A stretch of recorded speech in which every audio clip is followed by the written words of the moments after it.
Power to the Princess, Evangeline and the Frog Prince.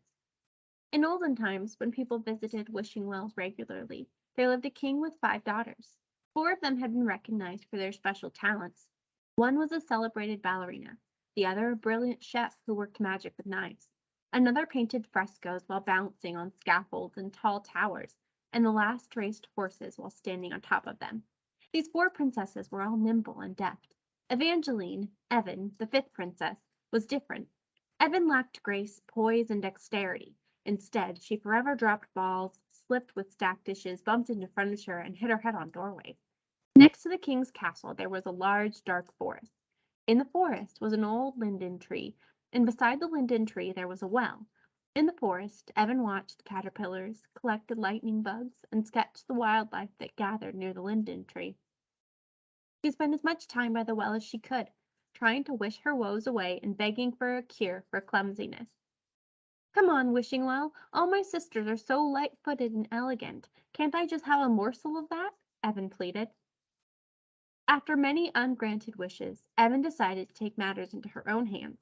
The princess snuck into her sister's chambers and helped herself to some of their agility games, a balance beam, the tower of teacups, and a set of gold juggling balls.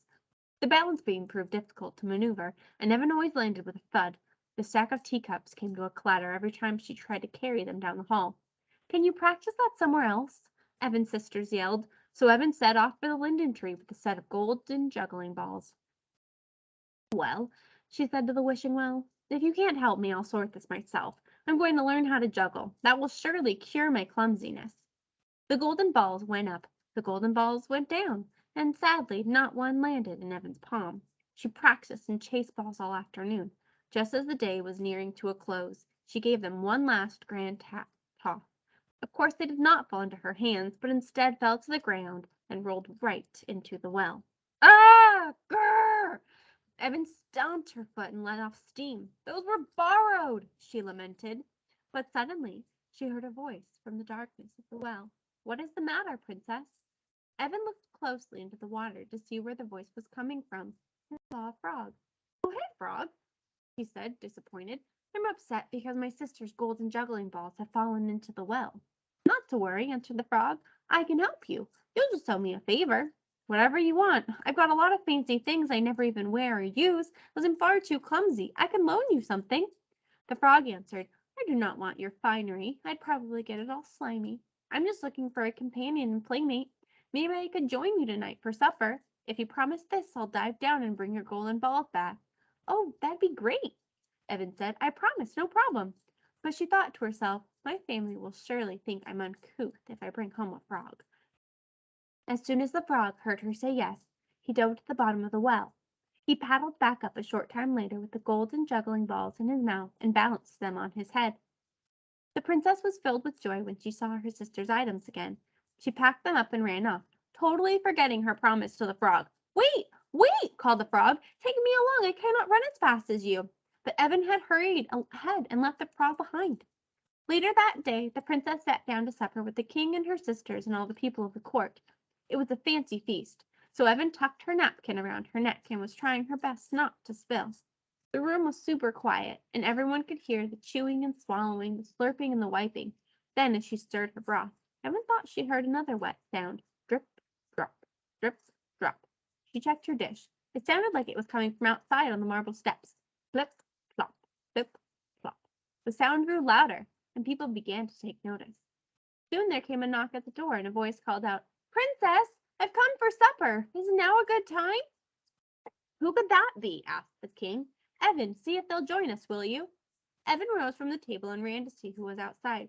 She opened the door, and there on the threshold was the frog, looking hopeful and excited. Panicked, Evan slammed the door shut and returned to the table. The king saw that Evan looked shocked. Hey, kiddo, why are you so upset? Who was at the door? Was it a giant, a troll, a witch, or a warlock? Oh, no, she answered. It's a frog. Everyone looked puzzled. What does the frog want from you? Her sisters inquired. Evan propped her elbows on the table and launched into an explanation. But I didn't really think through the promise, she said at the end of the story. I didn't think he would actually come, but now he's here and wants to join us. Just then there was a second knock at the door, and a voice called out, Young princess, if you're within, open the door, would you please? Don't you recall just this day what you said by the well to me? The king gave Evan a knowing look. My dear, we always keep our promises. Go and let the frog in. Reluctantly, Evan went and opened the door. The frog followed the princess to her chair, hopped up, and drew a napkin to his chin. The princess hesitated, until finally the king reminded her to take a seat. With the frog seated in her spot, she lifted him onto the table and sat beside him. Now, push your plates closer so we can all eat together, prompted the king. The frog enjoyed his meal, but Evan was a little embarrassed. Not only had everyone learned of her misstep, but now she had a frog at her dinner as her dinner guest. If everyone didn't think she was a raw mess before, she was sure they would now. But to her astonishment, the frog was an elegant guest. He ate heartily, and even though he spilled a little and nearly fell on the dessert, everyone enjoyed his company and welcomed him at the table. The king could see Evan was troubled. You should not despise someone who has helped you in a time of need, he whispered. You two might have more in common than you think. But he's a frog, Dad. He's slippery and messy, dripping everywhere, and sounds like someone else I know, said the king, smiling. Evan sighed. I suppose you're right. When the dishes were cleared, Princess Evan picked up the frog, carried him upstairs, and set him on her best pillow. I'm sorry if I was rude. I'm not used to having friends over. To tell you the truth, I don't have a lot of princess friends. They're usually off doing more dainty things. That's all right, said the frog. Believe me, I understand. I don't have a lot of friends in the well. I'm a bit of an odd one out myself. As her guest dozed, the princess stayed awake and observed him with curiosity. She noticed he shivered a bit, so she brought him a warming lamp. She noticed his feet were losing their damp, so she quietly crept to the royal library and, by candlelight, regarded a reference text that explained how to prepare a foot soak for delicate amphibian feet. In the morning, the frog slept late. He was so comfortable from all the special accommodations the princess had made for him that he woke refreshed and energized. You look well, said Evan, as she brought a tray of breakfast. I read up on your species' preferences. I have a slippery breakfast broth, snail snacks, and fly crispies for sprinkling. Is that to your liking? Wow, that's really cool of you, said the frog, scarfing up the breakfast. Evan lit up. Yeah, I learned a lot while you were sleeping. I read a couple of books on amphibians. Your variety is really rare. Did you know that? The frog laughed. Yeah, I'll say. If you're interested, I can introduce you to some other exceptional creatures. I know all the lesser-known rainforest bugs, rare birds, and a couple of caimans.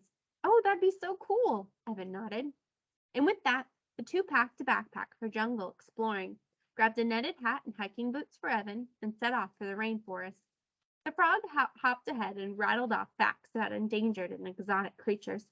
Over the course of the thrilling day, the frog introduced Evan to a rainbow llama, a near-extinct bat, a cactus spider family, glowing water striders, a luminescent jaguar, twin ostriches, and a black and white peacock.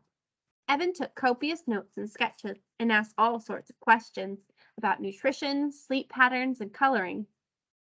She was in her element. When the sun set that evening, the two friends pored over Evan's notes together by the well.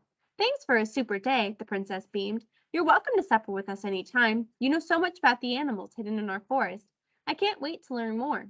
It'd be my pleasure, princess. I had fun too. It's so rare to meet people who take such an interest in the inhabitants of the rainforest, said the frog, extending a sticky fist for a knuckle bump. But Evan went in for a high five and covered the little frog's hand. As the two made contact, a great green lightning bolt shot out from the well, and before her very eyes, her froggy friend turned into a friendly prince. What am I looking at? Inquired the floored princess. This wasn't in any of the books. The prince laughed. I'm Prince Pascal. I was enchanted by a wicked witch, and only a person who could see how important even a wee frog could be would rescue me from life in the well. You're welcome any time to my rainforest kingdom. He bowed deeply with gratitude. The princess accepted the generous invitation and would go on to spend many weekends with Pascal, poring over books and specimens and interviewing rare animals that were part of his kingdom. Evan went on to become a zoologist who discovered whole new frog species during her work in the rainforest. She and Pascal trekked up great mountains to track the elusive sapphire butterfly. After learning more about first-hand experiences of animals, both domestic and wild, Evan campaigned against keeping animals in zoos, magical or otherwise.